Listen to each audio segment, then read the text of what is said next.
Hey guys, I figured I'd do one on something people have a curiosity about. It's salvage title cars.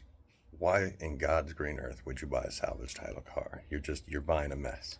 Sometimes that's right. Sometimes you're buying just hot garbage someone's pawning off. Sometimes you're buying something that's been in a serious wreck and it's garbage. Sometimes, it's just sometimes, your phone works, you can wind up with decent stuff that are salvage titles. Here's an example of two different cars that are both salvage titles. The green one I bought on a regular title. It had been in an accident in its previous life, fixed up, but it hadn't salvaged out the title. I paid, I think, $3,300 for that thing. It had about 65,000 miles on it. This red car is also a salvage title car. This one had been in a wreck. Did need some work before I could drive it. I had to replace the axle and the top control arm. I can't think of the right name for it. Y'all put it in the comments and remind me why I'm an idiot. But the top link. But you can see that damage on the quarter panel, and that's kind of a better example of what people think is a damaged car. But how did that total it out? Well, these cars ain't worth much, man. And someone probably got cut a check for $6-7 grand for this thing and walked away from it. It was a stolen recovery, and when it got pit maneuvered, that's how it wound up getting damaged enough to salvage it out. A lot of stolen stuff folks don't want back. It had 64,000 miles on it when I picked it up, and I had bought it at an auction. I think I paid $2,800 at the auction, and then went back and forth with and they started like $4 or $5 grand. Got it down to 28 because it didn't sell the day of auction, and then wound up having to pay like $300 to the yard for their transaction fee, whatever it may be, and then put some money into it fixing it, and then drove it back home from Portland to Phoenix. So it's a runner. It's got some issues still. I know I need to set it down and get a little bit of framework on the back. You can see where the quarter panel's kicked up. That ain't no thing. So here I've got, about $4 grand into this thing, give or take a few nickels. We're not going to talk about my trip. That's all, I had fun doing that. I don't really count part of the car. If I was making money on it, I would. Ain't the case here. But I've got a real low mileage car that during the end of COVID and the pandemic and all that crap, that I got less than $4 grand into. Mind you, I got the panel off because I'm still too lazy to put it back on, because it's not one of my drivers. This is kind of just a project I have sitting. It's my backup car, let's be honest. But look how clean this sucker is, inside and out. This is why I picked it up. I don't have the battery hooked up, so putting the key in wouldn't do you no good neither. But I'm getting a lot of response back on these Panther cars, so I figure I'd give you all a closer look to it. I mean, good God.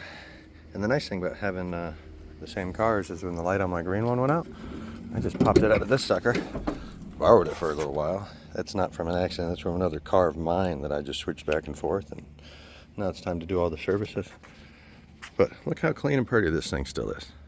You tell me you wouldn't cough up the $4 grand in the long run that I did for it. And I had some fun, saw my little brother while I was up there. This is a salvage title car. I got to get it inspected. The inspection here runs, I want to say, about $75 to $100. And they give you paperwork. You take it down to your DMV or your third party. Third party, some of the best money you'll ever spend. And they just title it branded salvage restored. And that's next on the books for it. This thing, this is the one that I picked up for $3,300 with about 65,000 miles. And it is clean as a whistle. It had been repainted on this side. And that back bumper, thinking the old lady who owned it got it run down the side. But I got it all nice and pretty that this damage here wasn't there. That damage comes from the forklift story. Went down to a boneyard, and I was looking around for an axle for one of my other cars. And while I was out in the boneyard, they told someone, go pick up the row of cars that we had dropped off.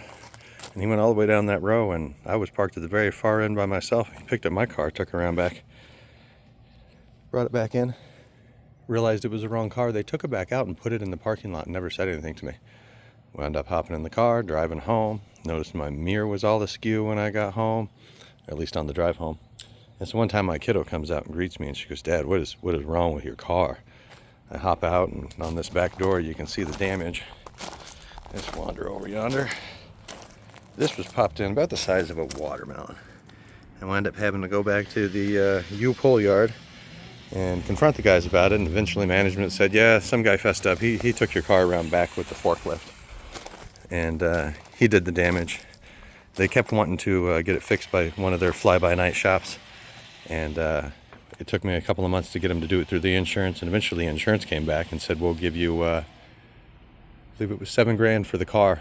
And I said, well, you salvaging it? What are you doing? They said, yeah, the car's worth about $1,000. If you take $6,000, you can keep the car. I said, send me a check for $6,000, because at the time I was in the 75,000 miles on the car, and it wasn't worth doing. Took it in, had it inspected, and got branded salvage restored. This car got totaled out strictly off of cosmetic damage. As soon as I got my check, I took that back door panel off and stuck a 2x4 in there and popped it out. And I made money on this car, so I've left all the damage. I laugh about it. I have a replacement door in my garage, that exact same color, but I'm concerned that when I swap it all out, I'm going to be able to tell that entire door has been repainted a different time. So if I do swap it out, it's got to get resprayed on the side, and I'll be honest, I'm too cheap for that right now.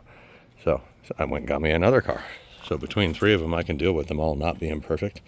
But here's an example of 2 cars. They're both salvage titled. This one will be inspected and salvage restored here in a bit, after I take it down and get the frame yanked down a bit. And most of the damage is just cosmetic. It doesn't ruin the car, and if you're a bit handy and you'll pay a body shop for the things you know you can't do or you're incapable of, you get yourself a nice, reliable, low mileage gig. And let's be honest, guys, old folks own these cars.